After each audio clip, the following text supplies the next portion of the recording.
ये है AGT live 24/7। आप सब देख रहे हैं एजीटी लाइव 24/7। এই হচ্ছে AGT live 24/7। This is AGT Live 24/7.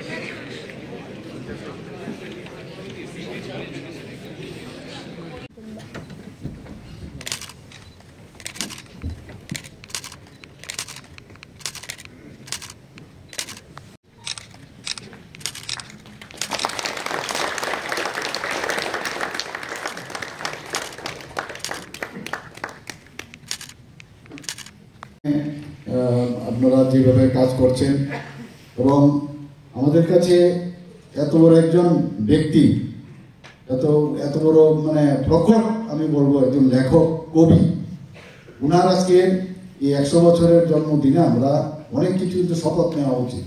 উনি যেভাবে চিন্তা ভাবনা করেছেন, রাষ্ট্রবাদী চিন্তাধারায় দেশকে, এবং সবাই ওনাকে ভালোবাসতেন, যে কোনো পার্টি হোক ওনাকে কিন্তু সবসময় ওনাকে সম্মান সবাই দিয়েছেন। আমরা জানি যে সাংবাদিকতার সাথে উনি যুক্ত ছিলেন। রাষ্ট্রধর্ম, পাঞ্চজন্য, বীর অর্জুন নামক সংবাদপত্রের উনি সম্পাদনাও করেছেন এবং স্বাধীনতা সংগ্রামে উনি যোগদান করেছিলেন। ভারত ছাড়ো আন্দোলনও করে উনি কারাবরণও করেছিলেন। তিনি সংসদীয় দলের নেতা, পরে প্রধানমন্ত্রী হয়েছেন, তিনবার প্রধানমন্ত্রী হয়েছেন, 13 মাসে এবং পূর্ণ সময়ের জন্য 3 বার। এরকম ইতিহাস আমার মনে হয় না আর কখনো আমরা দেখেছি বা শুনবো আমরা।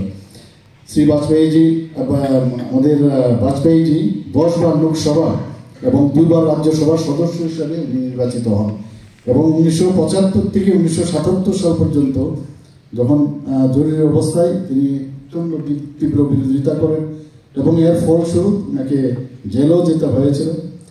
এবং আমরা সবাই জানি যে নামে অটল, সত্যি কাজেও কিন্তু অটল।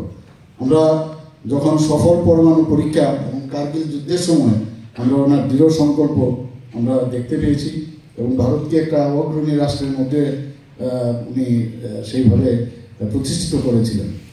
শুধু তাই নয়, পাশাপাশি যে আমাদের রাজ্যগুলো ছিল তাদের সাথেও একটা সুসম্পর্ক যাতে হয়, আমরা লাহোর বাসযাত্রা বলি, আগ্রা শিখর সম্মেলন, সেগুলোও কিন্তু উনি এইসব ঘটনাগুলো আমাদের আজকের দিনে মনে পড়ে। এবং ওনার যে বিষয়গুলো প্রথমে আগে আমরা দেখতে পারিনি, যে স্বর্ণালী চতুর্ভুজ, রাষ্ট্রীয় রাজমার্গ পরিযোজনা, প্রধানমন্ত্রী গ্রাম সড়ক যোজনা আজকাল আমরা বলি খুব, কিন্তু উনারই এই সময়ে সেটা তৈরি হয়। টেলিযোগাযোগ, আইটি এবং বিদ্যুৎ সেক্টরগুলোতে ওনার বিশেষ অবদান রয়েছে।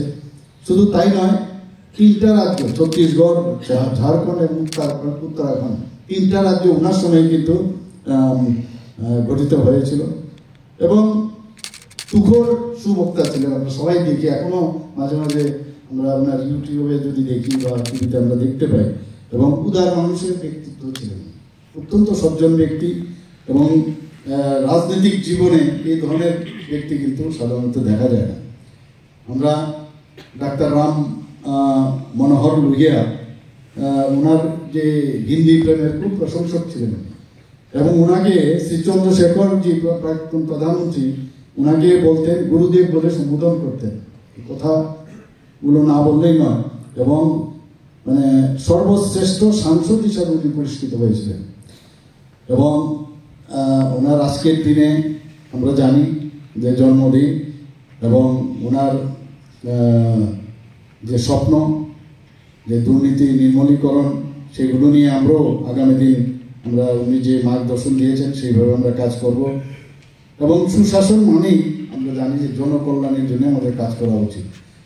আজকে এখানে আমরা আমার সরকার, আমরা একটা এর মধ্যে বলা হয়েছে কিনা আমার সরকার, আমরা একটা চিন্তা করেছি যে আমার সরকার এটা করতে হবে। যে আমার সরকার, যখন আমি দিল্লিতে গিয়ে আমার সরকার বললাম, এটা বাংলাতে মেরি সরকার, বলাতাম মানে আমার ইন্ডিকা বলে মেরি সরকার। তো ওখানে গিয়ে বুঝাতে হয়েছে প্রধানমন্ত্রীজির সামনে যে মেরি সরকার, এটা করে সমস্ত আমাদের বিশেষ করে গ্রামে সমস্ত জায়গার মধ্যে কোনো জায়গায় কোনো সমস্যা হচ্ছে, সেই পোর্টালে ফটো তুলে সেই সমস্যাগুলো তুলে দিলে নির্দিষ্ট সময়ে তার সমাধান প্রায় 95% আমি যা শুনলাম যে নিষ্পত্তি হয়ে যাচ্ছে। প্রথমে আপনার ব্লক লেভেলে না হলে সাব ডিভিশনাল লেভেলে, ডিস্ট্রিক্ট লেভেলে না হলে চিফ সেক্রেটারি মুখ্যমন্ত্রী লেভেলে সেটা আমরা এই যে বিষয়গুলো আমরা প্রতি ঘরের সুশাসন থেকে শুরু করে আমরা শুরু করেছি এবং মুখ্যমন্ত্রীর সময় বিষু আমি নিজেই ভাবলাম যে মুখ্যমন্ত্রীর দরবার শুনেছি দরবার আমি বললাম মুখ্যমন্ত্রীর সময় বিষু কথাটা মনে হয় অনেকটা ভালো হবে এবং ইট ক্লিকড আমি বলতে গেলে এবং মানুষ আসছে কথা শুনছি আমরা সাথে সাথে কাজ হচ্ছে প্রতি বুধবারে যখনই আমি বলছি যে এতে করে মানুষের সাথে যাতে জনপ্রতিনিধিদের বা সরকারের ডিস্টেন্স যাতে কম হয় এই আমার সরকার পোর্টাল দিয়ে কিন্তু আমরা সেটা অনেকটা কাছে নিয়ে এসেছি পাশাপাশি এই মুখ্যমন্ত্রীর সময় বিষয়তেও কিন্তু আমরা অনেক বেশি মানুষের কাছে আমরা আসতে পেরেছি